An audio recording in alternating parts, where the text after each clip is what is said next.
ఆనాడు doctor YS Rajasekhara Reddy గారు ఉన్నప్పుడు ప్రతి పేదవాడికి ఇందిరమ్మ ఇల్లు ఇచ్చి గ్రామాలలో గూడాలలో తండల్లో ప్రతి దళితుడు గిరిజనుడు ఆత్మ గౌరవంతో బ్రతికే విధంగా ఆనాడు ఇందిరమ్మ ఇల్లు ఇస్తే డబుల్ బెడ్రూమ్ ఇల్లు ఇస్తా అని తెలంగాణ సమాజాన్ని ముఖ్యంగా దళితులను గిరిజనులను కేసీఆర్ మోసం చేశాడు.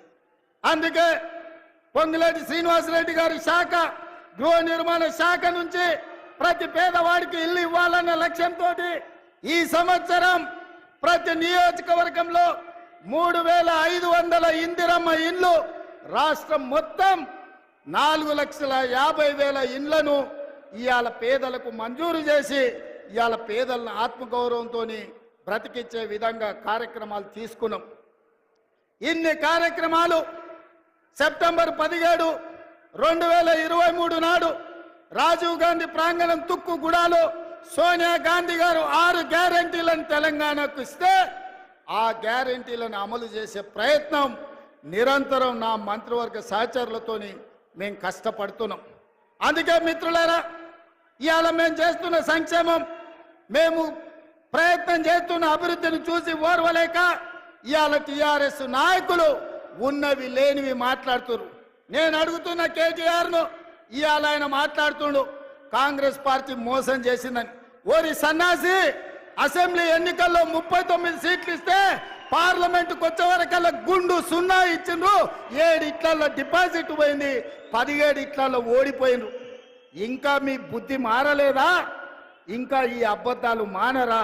తండ్రి కొడుకులు బావ బామ్మార్దులని నేను అడగదలుచుకున్నా. నిజంగానే మీ మాటలు నమ్మితే తెలంగాణ సమాజం మిమ్మల్ని మనుషులుగా చూస్తే మీకు ఒక్క సీట్ అయినా ఇచ్చటోళ్ళు కదా. మీ పార్టీ పుట్టినప్పటి నుంచి ఇవాళ వరకు ఎప్పుడు లేనంత హీనంగా దీనంగా దివాలా తీసి ఇవాళ బీఆర్ఎస్ పార్టీ బతుకు బస్టాండ్ అయింది. బంజారా హిల్స్ బస్టాండ్లో అడక్క తినే పరిస్థితి ఇవాళ బీఆర్ఎస్ పార్టీకి వచ్చింది. అయినా సిగ్గు లేకుండా ప్రజల్ని నిందించుకుంటూ ప్రజలే తప్పు చేసిండ్రు అన్నట్టుగా ఇవాళ ప్రజలనే ఇవాళ దోషులుగా నిలబెట్టే ప్రయత్నం ఇవాళ బీఆర్ఎస్ నాయకులు చేస్తూ. అందుకే మిత్రులారా, ఇవాళ సీతారామ ప్రాజెక్టు గురించి బట్టి విక్రమార్క గారు పూర్తి వివరాలు చెప్పిండ్రు.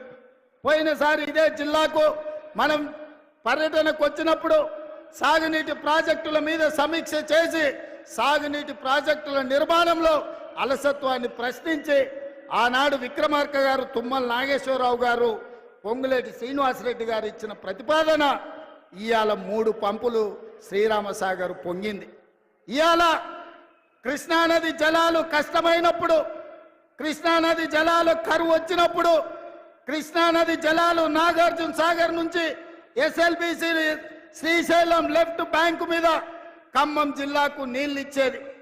మొన్న కరువు వచ్చి నీళ్లు లేక నల్గొండ జిల్లాను కాదని మీ నాయకుడు పొంగులేటి శ్రీనివాసరెడ్డి పాలేరుకు నీళ్లు తీసుకొస్తే ఖమ్మం జిల్లా రైతాంగం నాతోని పంచాయతీకి వచ్చింది.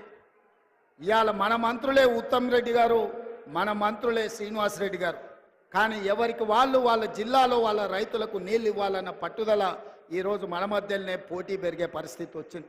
అందుకే పొంగులేటి శ్రీనివాసరెడ్డి, తుమ్మల నాగేశ్వరరావు గారు, బట్టి విక్రమార్క గారి సూచన మేరకు కృష్ణానది జలాలు ఒకవేళ ఖమ్మం జిల్లాకు పారకపోతే గోదావరి జలాలను తీసుకొచ్చి కృష్ణా కాలువల్లో పారించి ఖమ్మం జిల్లాకు నీళ్ళు ఇవ్వాలన్న ఆలోచన ఖమ్మం సమీక్షలో వస్తే ఇవాళ గోదావరి జలాలను ఇవాళ ఖమ్మం రైతాంగానికి ఇచ్చే ప్రయత్నం చేస్తున్నాం.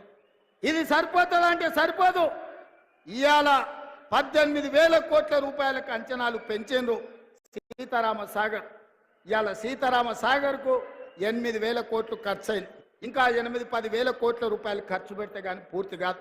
అందుకే మా ఉత్తమ్ కుమార్ రెడ్డి గారు ఒక మాట చెప్పిండ్రు, 15 ఆగస్టు 2026 లోపల సీతారామ ప్రాజెక్టు పూర్తి చేసి ఖమ్మం జిల్లాలో 7 లక్షల ఎకరాలకు నీళ్లు ఇస్తామని ఏదైతే మా ఉత్తమన్న చెప్పిండో,